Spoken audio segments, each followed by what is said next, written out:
Praise the Lord. मैं शिवशंकर तिवारी आज आपके ड्रीम्स के बारे में आपसे बात करना चाहूँगा। बाइबल हमें दानियल की किताब उसके दूसरे अध्याय और उसके 28वें आयत में इस प्रकार से बताती है, परंतु भेदों का प्रकट करता परमेश्वर स्वर्ग में है। इसका मतलब भेदों को प्रकट करने वाला कौन है? परमेश्वर, जो कहाँ विराजमान है? स्वर्ग में है। जी हाँ, परंतु भेदों का प्रकट करता परमेश्वर स्वर्ग में है और उसी ने नबूकदनेस्सर राजा को जताया है। किसने जताया है? किसने प्रकट किया है? परमेश्वर ने, है ना। और उसी ने नबूकदनेस्सर राजा को जताया है कि अंत के दिनों में क्या क्या होने वाला है। तेरा स्वप्न और जो कुछ तूने पलंग पर पड़े हुए देखा। जी हाँ, हम देख रहे हैं कि परमेश्वर कैसे जता रहे हैं, कैसे आने वाली चीज़ों को प्रकट कर रहे हैं, स्वप्न के माध्यम से, ड्रीम्स के माध्यम से। जब हम दिन भर के काम को कंप्लीट करने के बाद, दिन भर अपने दिमाग को इधर उधर लगाने के बाद, जब हम अपनी निद्रा सैया में जाते हैं, तब हमारा जो स्पिरिचुअल डोर है, जो आत्मिक दरवाज़ा है, वो खुल जाता है, वो एक्टिवेट हो जाती है हमारी स्पिरिचुअल सेंसेस, और हम जो है वो स्पिरिचुअल वर्ल्ड से कनेक्ट होने लगते हैं।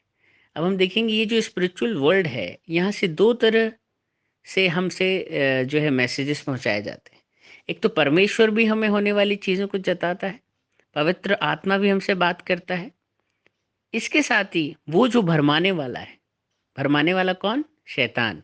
वो भी कई बार इन स्पिरिचुअल डोर से आपके आत्मिक जगत में प्रवेश करने की कोशिश करता है।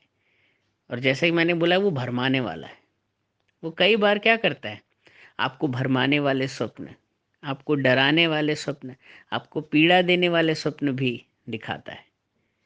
मैं बहुत सारी ऐसी प्रार्थनाओं को सुनता हूँ जिसमें लोग कहते हैं कि मेरे लिए प्रार्थना करिए कि मैं रात को सो नहीं पाता।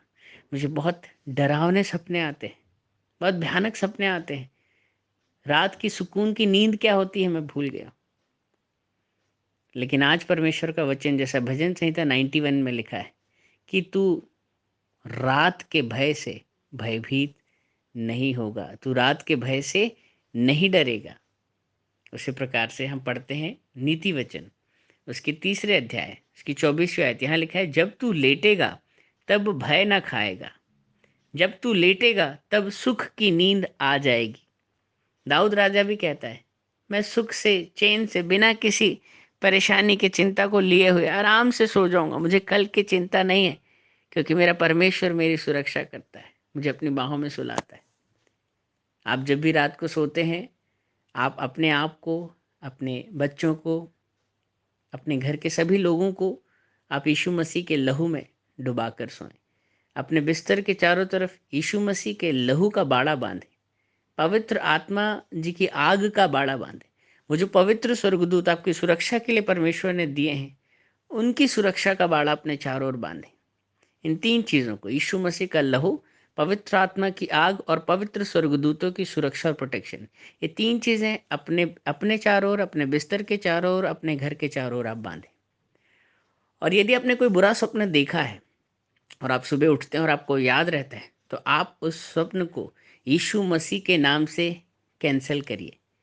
क्योंकि अगर आपने उन सपनों पर विश्वास कर लिया, तो जो विश्वास करने का जो प्रिंसिपल है, बाइबल में क्या लिखा है, जैसा तेरा विश्वास है वैसा तेरे साथ हो। तो शैतान कोशिश करता है कि आप इन झूठे स्वप्नों पर विश्वास कर ले, क्योंकि विश्वास करने के द्वारा वो कहीं ना कहीं आत्मिक जगत से भौतिक जगत में उनका प्रकटीकरण होने लगता है। आपके विश्वास में ताकत है। तो आप जैसे ही इन बुरे सपनों को देखें, आप इन्हें कैंसिल करें। आप बोले, मैं जो भी बुरा स्वप्न मैंने देखा है, मैं उसे यीशु मसीह के नाम की सामर्थ से कैंसिल करता हूँ, इसका कोई भी प्रभाव मेरे जीवन में नहीं पड़ेगा, और बिल्कुल निश्चिंत हो जाए। कुछ लोग स्वप्न को लेकर डरते रहते हैं कई दिनों तक। डरने की जरूरत नहीं। आपने एक बार यीशु मसीह के नाम से कैंसिल कर दिया, आपको बिल्कुल भी डरने की जरूरत नहीं है। वो चीज़ आपके साथ नहीं होगी, क्योंकि परमेश्वर कभी भी आपको पीड़ा देने वाले, गिराने वाले स्वप्न नहीं दिखाता है। वो उत्तम बातें करता है, वो मेल मिलाप की बातें करता है, वो उठाने वाली बातें करता है। प्रभु इन वचनों के द्वारा आपको आशीष दे।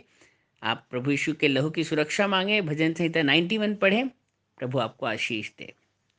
अगर आपकी कोई गवाही या प्रार्थना निवेदन है, आप हमें 6395893171 पर भेज सकते हैं। Praise the Lord.